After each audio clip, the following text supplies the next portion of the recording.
Hi, today I'm going to be going over how to edit a set of at least 10 photographs that are pretty different, like the ones you're seeing on my screen, and be able to convey a specific emotion with that edit. This is really great if you are trying to choose photos and edit photos that are pretty different for a blog post. And then after I edit them, we're also going to create a preset. That way we can save time in the future. Okay? So let's go ahead and get started. So here's my 10 photos. These are photos that I took out in, it's near Sundance and Park City in Utah, okay, near Salt Lake City. So I have previously edited these photos, but I reset them all. So these are straight out of the camera, RAWs.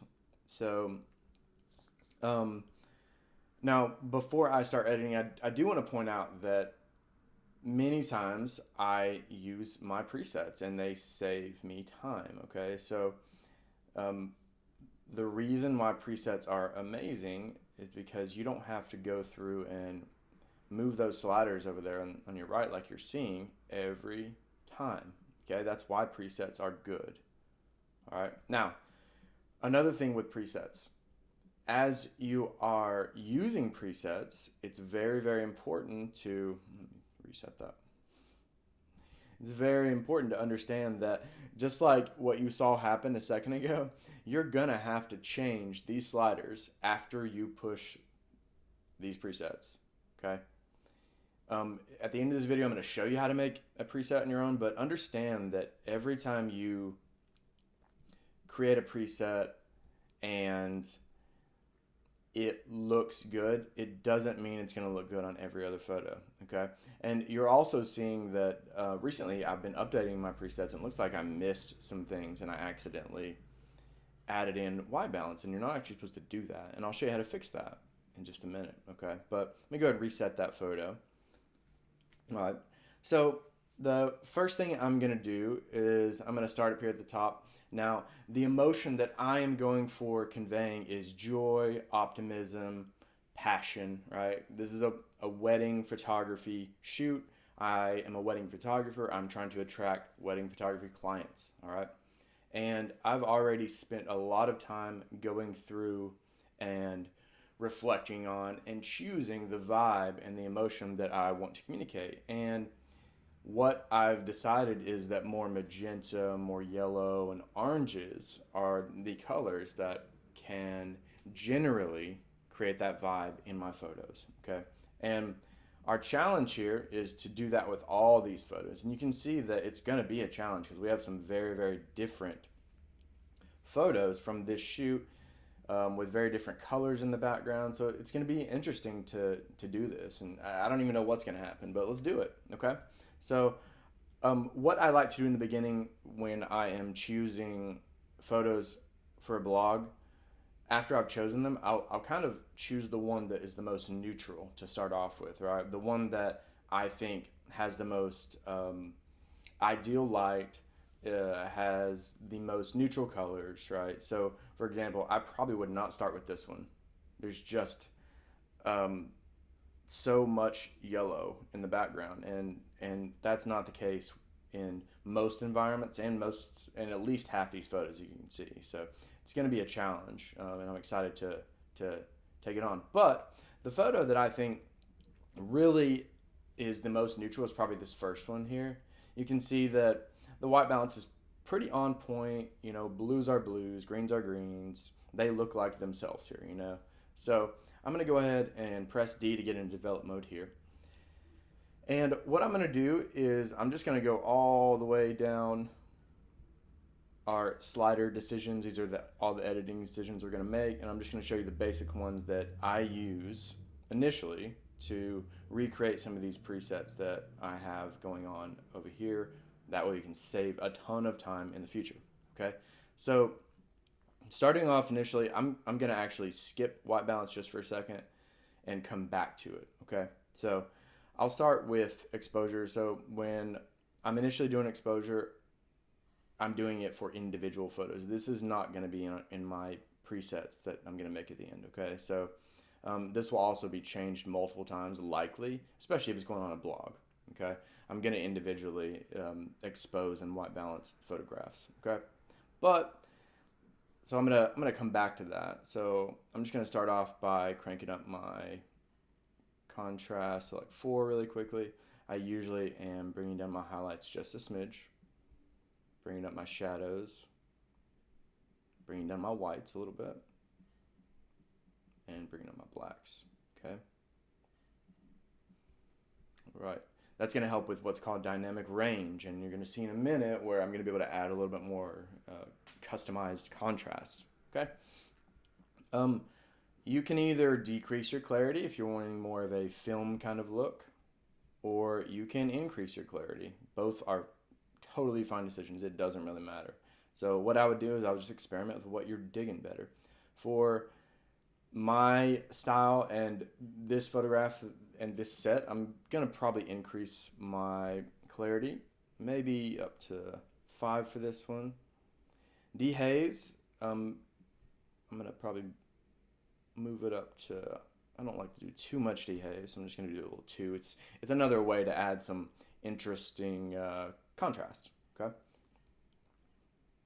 Some vibrance, I'm just gonna barely put it up to 4. Saturation, I'm gonna bring that way down to like 15. Just gonna type in 15 there.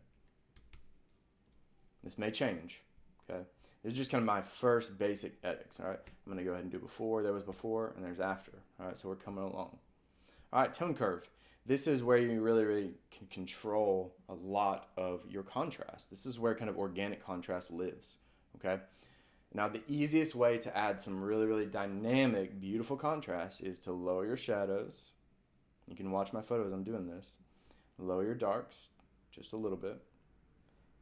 Increase your lights, and you can actually see I've got a nice amount of contrast already added. Look at that.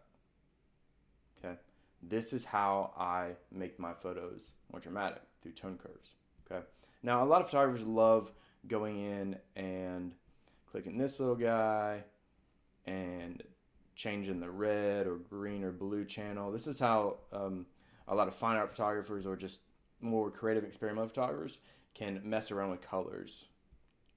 And you can actually move this line here. You can watch the photo change. Check that out. You can really, really mess up something here. Or if you want to go really subtle, you can just play and slightly move stuff, right? So you can see, kind of interesting. I'm going to leave this here just for the sake of teaching. I don't think that that is a basic skill. So I'm going to click this button to go back to tone curves.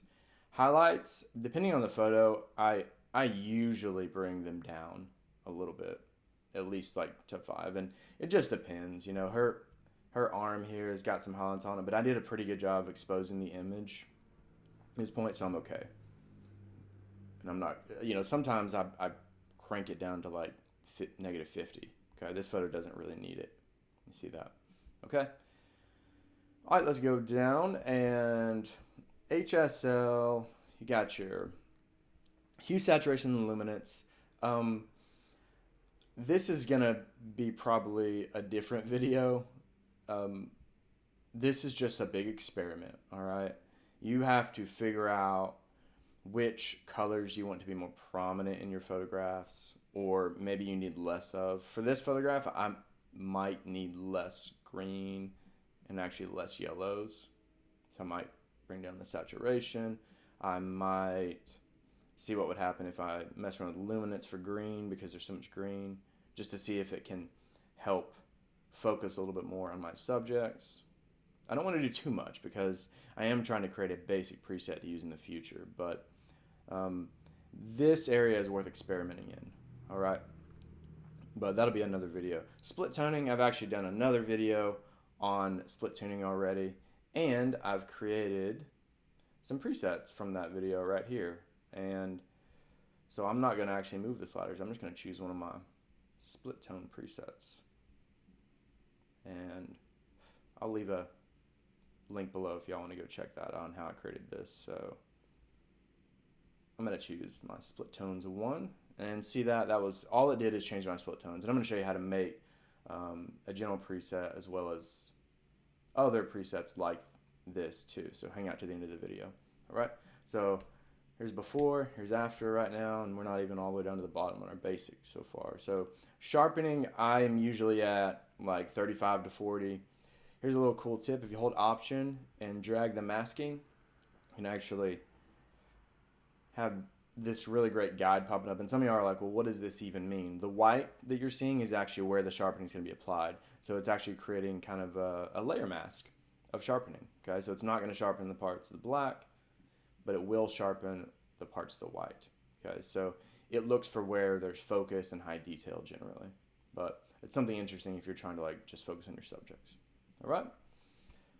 And to skip all that stuff, sometimes depending on your brand, you know, I don't know if you like to have that general vignette or if your lens has a profile in it that needs to be just taken off.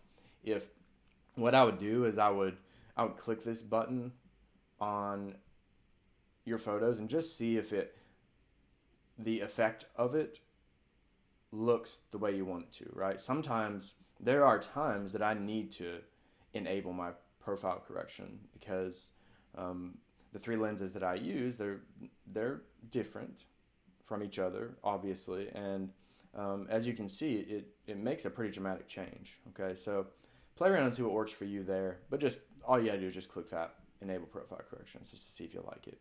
I'm gonna keep the profile corrections off for this specific photograph.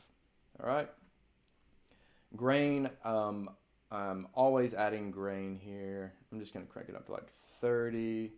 My size and my roughness, I'm gonna put my roughness, I go 40. Again, this is something that I would just experiment with. I like to zoom in and watch what happens when I move these things just to see if it's something that I like.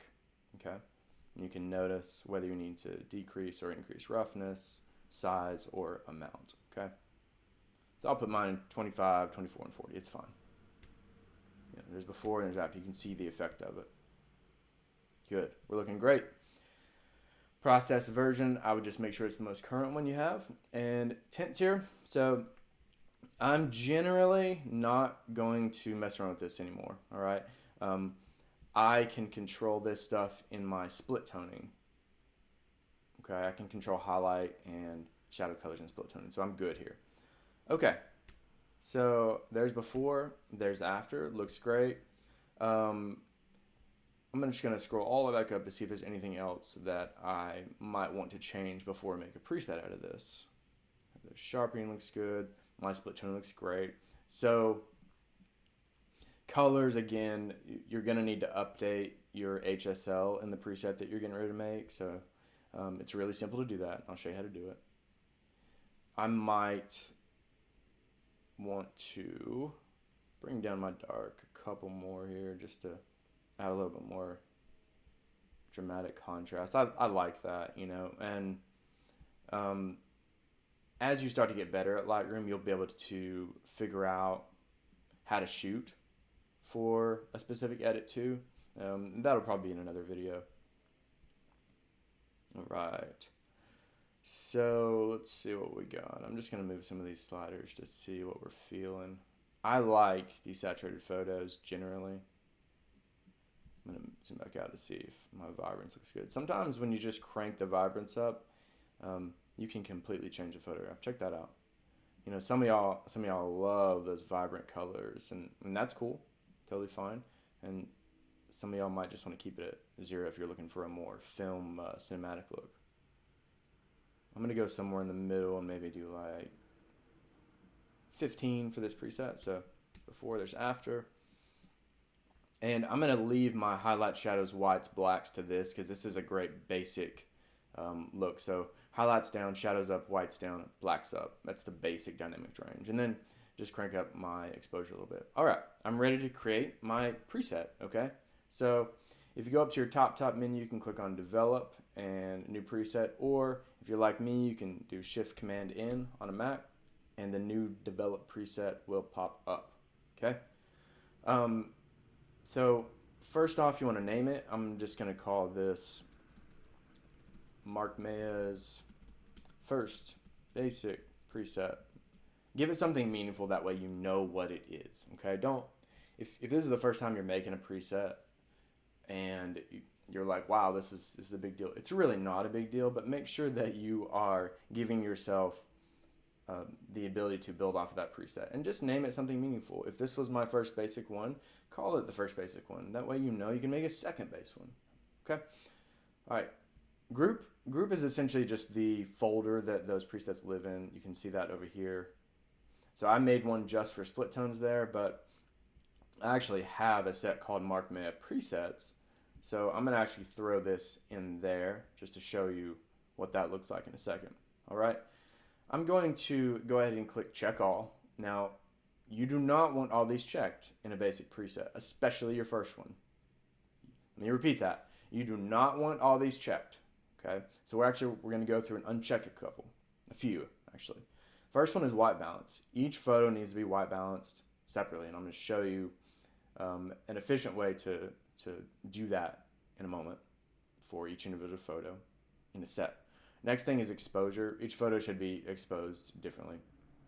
The rest of them can stay the same. Tone curve can stay the same. Clarity and dehaze. Colors right now can stay that way. Split toning. Since I've created split toning presets, I could uncheck this.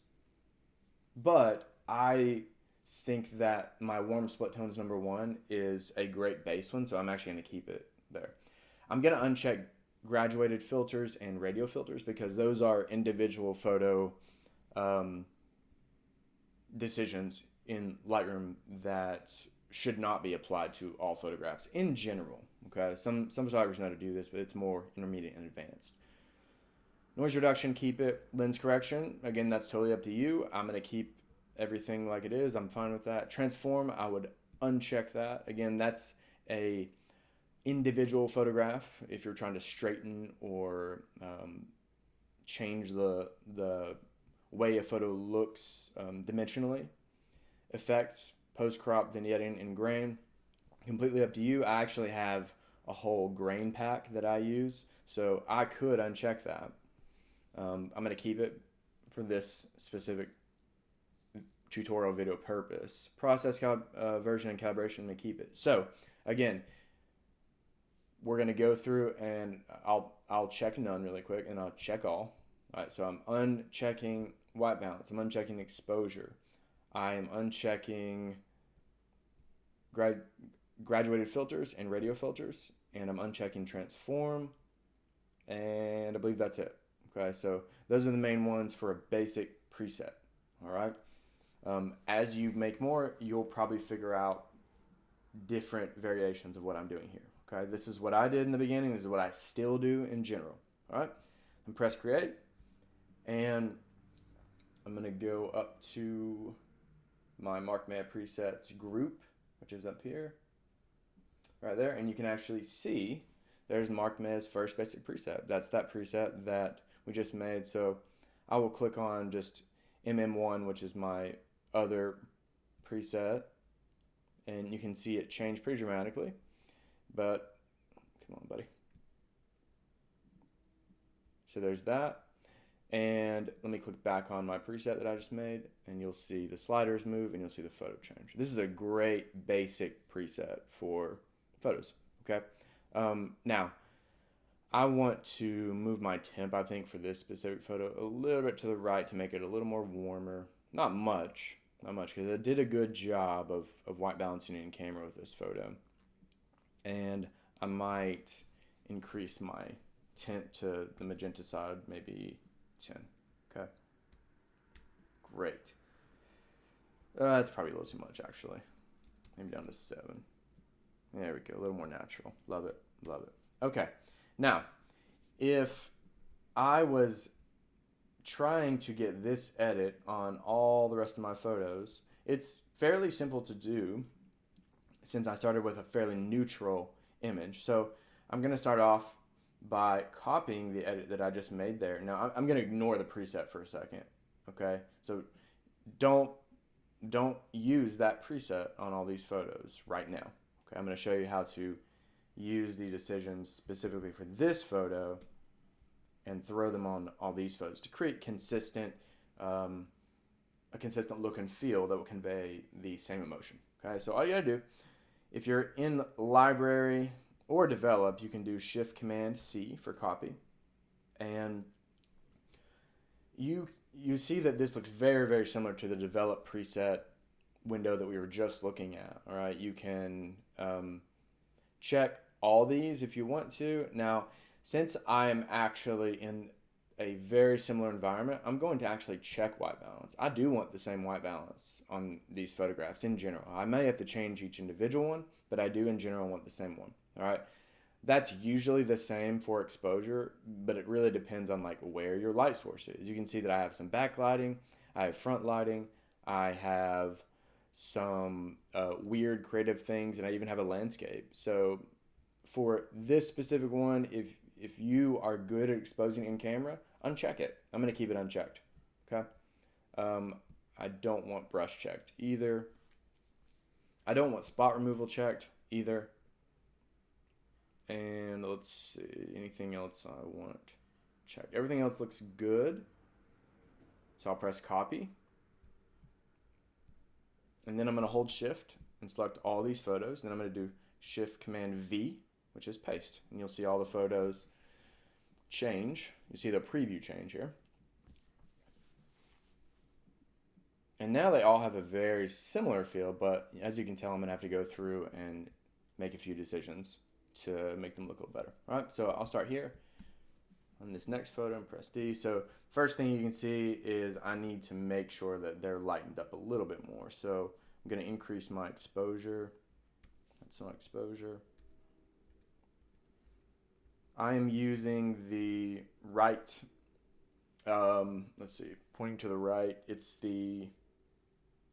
I think it's the less than key. It's just to the left of like shift and right above command and option. So that's what makes, that's the shortcut to switch between the different editing decisions here, by the way. Okay, I use that all the time. And then to be able to change it, it's the plus or minus keys right beside of your delete key likely. Okay, so I'm going to increase my exposure just a little bit here, and I'm also going to increase my shadows.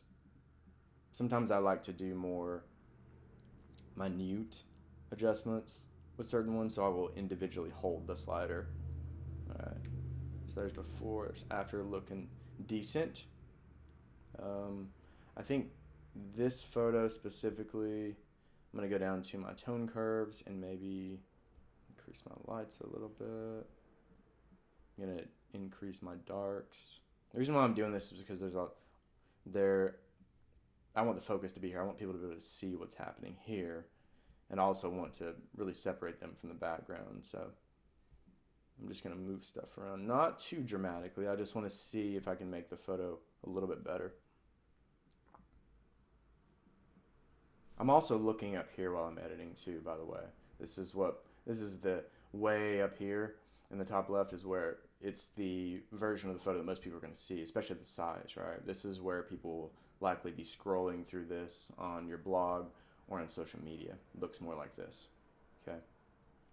So that looks fine. I might increase my luminance a little bit for orange just to see if that can help. And the reason why is because I know that their skin is orange, maybe even yellow too. So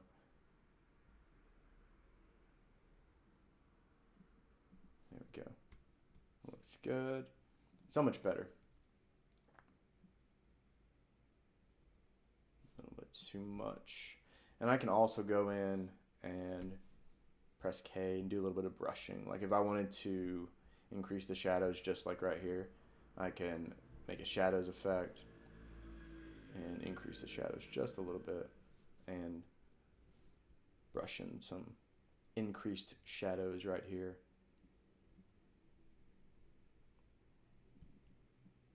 Let's see. Very subtle. I'm going to increase the flow. So flow is essentially just how much of what you're painting on will show up when you paint over it. So that's why I increased that, and you can see that. And I'll turn it on and off so you can see what's happening.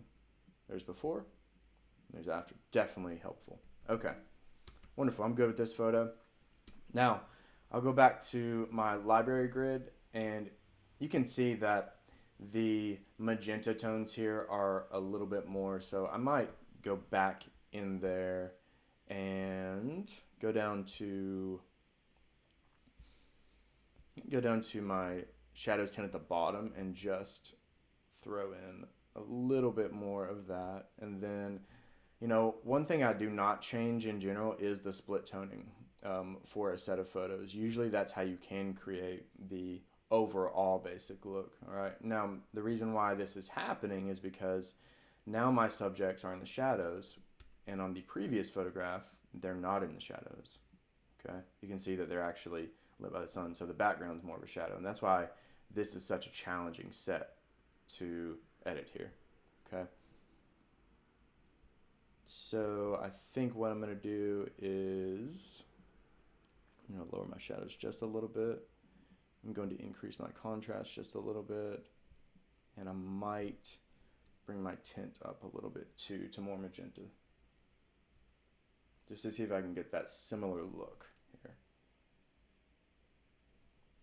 Let's compare. It's definitely looking better for sure. Looking a little better. I'm going to go back down to my split toning and add a little bit more contrast and increase my lights just a little bit more. All right. So I'm satisfied with that. Looks a lot better now. So any photo that's very similar to this, I'm just going to copy that exact same edit onto it. So where my subjects are in the shadows, like this one and probably this one, I'm just going to do Shift-Command-C. And I'm actually going to check exposure this time. That's the only one I'm going to check. Extra. And press copy. I'll do Shift to select all those and Shift-Command-V to paste. And you'll see those two photos change. And now those 4 photos can look very similar, especially these 3. Okay, now some of y'all don't like having photos shot backlit like this, and also having photos where you're lit and where your subject is lit in the front here too. So don't include that diversity in your set if you don't like that. Just don't throw that photo out or throw these 3 out. It's completely up to you. These photos are awesome, so I'm not throwing them out. I'm just going to try to make them look similar. All right, here's a nice landscape. I'm going to paste the same edit on it just to see if it goes well with it. See, now for that photo, I am probably going to bring down my tint a little bit. It's a little bit too much magenta. Okay. Much better, much better. Good. And it feels, it feels a little better so far. Now, we're on to the challenging part. So we went to this field right near us, and it created all these yellows and stuff. So what I'm going to do is I'm going to go ahead and go back to photo 1, Shift-Command-C to copy. I'm going to uncheck exposure and press copy. And I'm just going to go to, this next mini set, I'm going to go to the one that's most neutral, and it's this first one. The reason why it's most neutral is because I have that neutral background, and I can tell that the colors are generally on point. I'm going to go ahead and do Shift-Command-V to paste that edit on it and see what it looks like.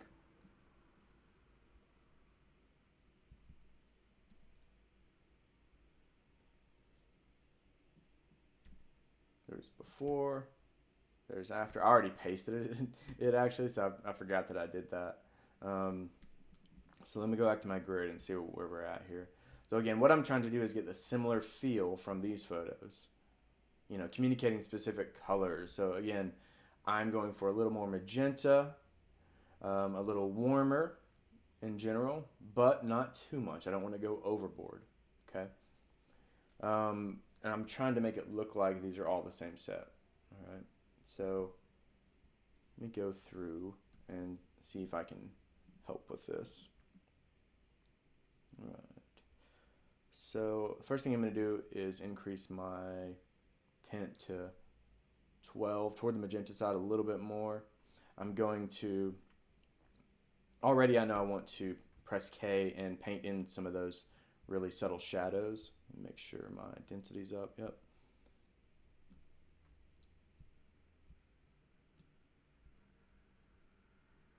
just to make those facial features a little more prominent.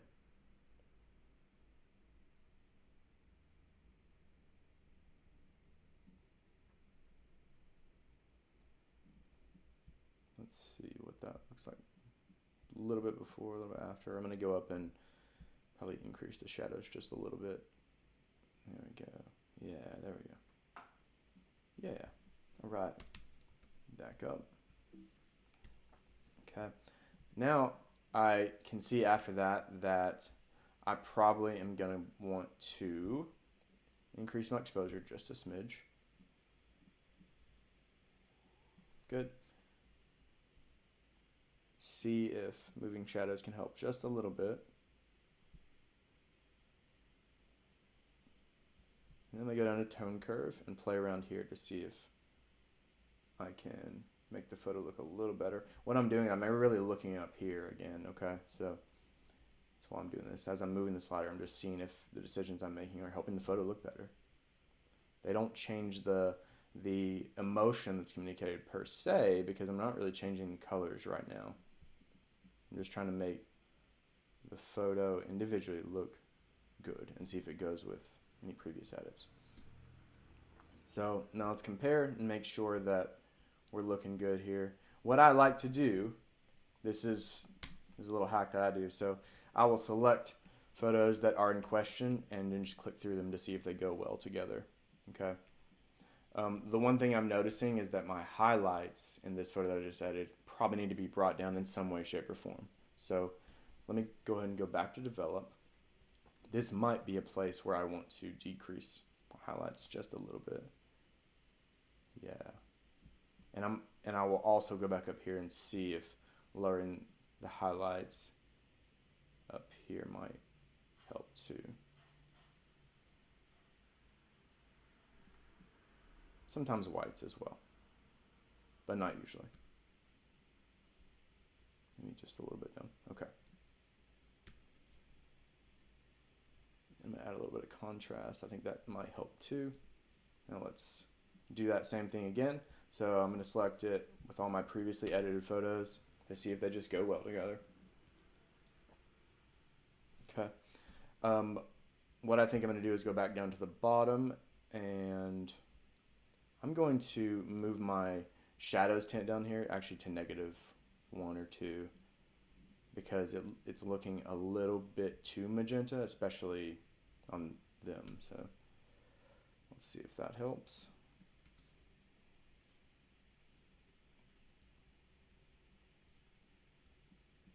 It's a little better for sure. I think it can do a little bit more work, but I'm not going to obsess over it. Not that massive of a deal. All right.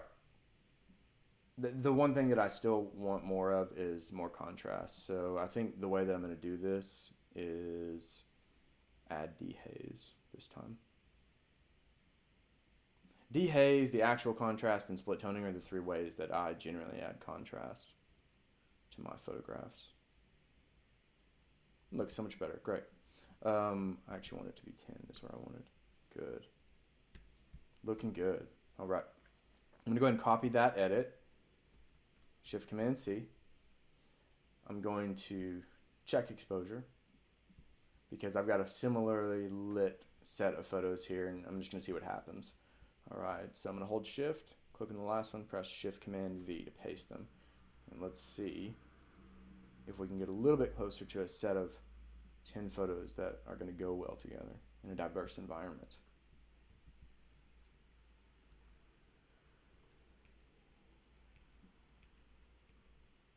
And again, the easiest way to do this is to select all your photos, full screen them and just click through them, because this is how your clients are going to see them in general. So do they look good together? Do they go well together? Do all of them look like they're the same shoot in general? And I just sit here and stare at this while I do it. The 2 that are still standing out, as you probably noticed this, are this photo and the first photo. They don't feel like they go well together right now. And so what I'm going to do is I'm going to press G to go back to my grid, and I'm going to try to figure this out just by looking at the 2 photos. So what about this photo and this photo are so very different from the rest at this point? I think that For this one, there's a lot more magenta in the photos in general. It's not as a balanced, I don't know if that's white balance or if that's the shadows. I'm going to go in there and experiment with that one. For this one, I think that the reason why this one is standing out so much is because it's the only front lit photo in that first set, and so we're getting very, very different colors. This is the most ideal photo, obviously. This is a portfolio photo. The rest of them maybe not so much. This one, a few of these might be. I mean, that's a great photo. It's just a great photo, but it's a challenge, just because how I lit them. Okay. But the goal here, remember, is to make all photos kind of feel like they go together. So just click through them one more time. I think I'm going to start on this last one because we did use the first edit on that first photo as the base. So I'm just going to start by decreasing the tint on this photograph to see if we can get a little more natural look. Okay. I'm going to go down to the bottom here to my shadows, and I might decrease that just a little bit more. Great. And then one other thing I'm going to do, I'm going to go to my HSL here and maybe decrease my saturation just a little bit on the orange to see if we can fade those colors. I'm going to crank it down to see what happens. Okay. Maybe red. No. I guess it's yellow. Yeah. My grass is obviously yellow. So, maybe this is one or two of your black and white photos. I do that all the time. If there's a very, very challenging edit, I'll just convert it into black and white or use one of my black and white presets. I do that all the time. All right. So that might be this photo. Maybe I'll just choose my black and white edit here. Okay. This is another great candidate for something like that too, if you wanted to as well. Okay. So that's kind of a cheat, a hack. I use it almost every single client shoot that I deliver. And actually this photo turned out to be a little bit better because all the colors surrounding the couple are now not distracting, and now you're actually focused on the real emotion in the moment of the photo, which is their hands. They're beautiful, beautiful hands clasping there. Okay. And you can obviously see this is a groom and this is a bride. It's beautiful. So I dig that decision, and it helps me not worry about if that photo is standing out like a sore thumb compared to the rest of these. Okay. And again, this photo, maybe I'll do the same there. So maybe I'll copy that black and white edit and paste it onto this one just to see if that helps or not. I like to undo and redo things just to see. I dig that, Now, if I was putting it up on a blog post, I might not put them right side by side. I might maybe I'll move this over here, or rather, maybe I'll move this there and put this one at the end. Maybe something like this. Order is important. It's very, very important. All right. All right, so let me click through them again to see if they feel like they go together. And I'll do this a few times just to see. I'll go back and forth and just to see if any stand out like a sore thumb,